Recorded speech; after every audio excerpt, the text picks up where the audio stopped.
কম আর বেশি তো সব কিছুরই ভিডিও দিতেছি, কিন্তু আম বাগানের ভিডিও কিন্তু এখনও আমি আপনাদের সাথে শেয়ার করিনি, তাও আবার আমাদের লতিকপুর গ্রামের আম বাগানের ভিডিও। সো হ্যালো এভরিওয়ান, আসসালামু আলাইকুম। প্রতিদিনের মতো আবার নতুন একটি ব্লগ নিয়ে আপনাদের সামনে হাজির হয়ে গেলাম।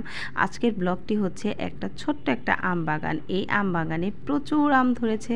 দেখেন এইখানে বিভিন্ন রকমের আম আছে। এটা হচ্ছে আমরুপালি আম, আবার বিভিন্ন সাইডে আরও নানান রকমের আম আছে যেগুলোর নাম আমি জানি না।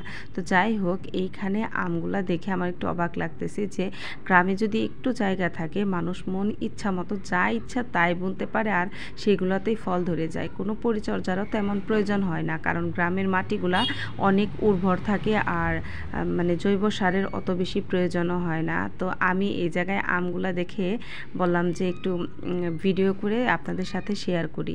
তো যাই হোক, আমার এই আম বাগানটার বাকি সব ভিডিওই দিতে পারছি, ভালো লাগছে, কিন্তু এই আম বাগানের ভিডিওটা না দিলে মনে হয় আমার ভালো লাগতো না। আর দেখেন কত সুন্দর সুন্দর আম ধরেছে। গাছগুলা কিন্তু তেমন বড় না, ছোট ছোট গাছই, কিন্তু তারপরেও আম প্রচুর পরিমাণে ধরছে। কিন্তু ক্যামেরাটা খুব সুন্দর করে না ধরার কারণেই এরকম হয়েছে, না হলে মানে দেখানো যাইতো। কিন্তু এখানে ক্যামেরা ধরার মতো তেমন কেউ ছিল না, শুধু মা ছিল, তাই একটু ধরছে মা। আর দেখেন কি সুন্দর করে আম গাছে আমগুলা ধরছে, দেখে একটু ভালো লাগতেছে আমার, সেই জন্যই আপনাদের সাথে শেয়ার করলাম।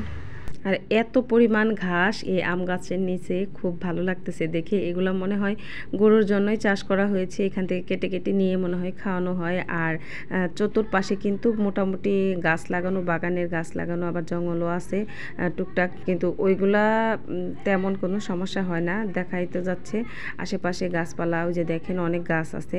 আর এই আমগুলার জন্য যে একেবারেই সম্পূর্ণ জায়গা পরিষ্কার করতে হবে তা কিন্তু না, জঙ্গলের ভিতরেও দেখেন কত সুন্দর আম গাছ হয়েছে, সুন্দর ভালো লাগতেছে দেখে। আর প্রত্যেকটা আমের সাইজ বেশ বড় বড়।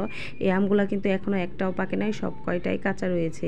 আম গাছের নিচে কিন্তু অনেক ঠান্ডা থাকে, তাই না? আম গাছের পাতাগুলা বেশ বড় বড়। আর গাছের রাজা কিন্তু আম, আর ফলের রাজা হচ্ছে কাঁঠাল। এটা উল্টো, তাই না? আমার মতে মনে হয় ফলের রাজা আম দিলেই বেশি ভালো হতো। মানুষ কাঁঠালটা একটু কম খায়, কিসের জন্য, অনেক গরম লাগে, কিন্তু আম খেলে কিন্তু অত গরম লাগে না, সেজন্য মানুষ একটু আমের প্রতি আকৃষ্ট বেশি। সবারই আম খুব পছন্দের একটা ফল। আর বিশেষ করে এই সমস্ত আমগুলো তো আরও মজা, এগুলো অনেক মিষ্টি হয়, ল্যাংড়া আম জাতীয়গুলা। তারপরে আমরুপালি আমটা খুবই মিষ্টি, এটা কিন্তু আমরা সবাই জানি। আর আমার কাছে খুব ভালো লাগছে এই আম বাগানটা এসে, সেই জন্য আপনাদের সাথে একটু শেয়ার করেছি। যে আম বাগানটা করেছে না, তার আর আম কিনে খেতে হবে না। দেখেন কি পরিমাণ আম ধরছে। তাই বললাম যে আমরা যদি সবাই মিলে এরকম প্রত্যেকটা বাড়ির আঙিনায় আম গাছ লাগাই, তাহলে কিন্তু আমের চাহিদা কিন্তু অনেকভাবেই পূরণ করতে পারবো। গ্রামে অনেক ফাঁকা জায়গা পড়ে আছে, সেগুলোতে আমরা আম গাছ যদি লাগিয়ে দিই আসলেও খুবই ভালো, এটা খারাপ কিছু না।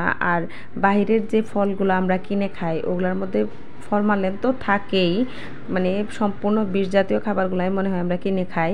কিন্তু আর এরকম আম যদি আমরা বাড়িতে লাগাই, তাহলে এই সমস্ত ফরমালিনযুক্ত আম আর আমাদের খেতে হবে না।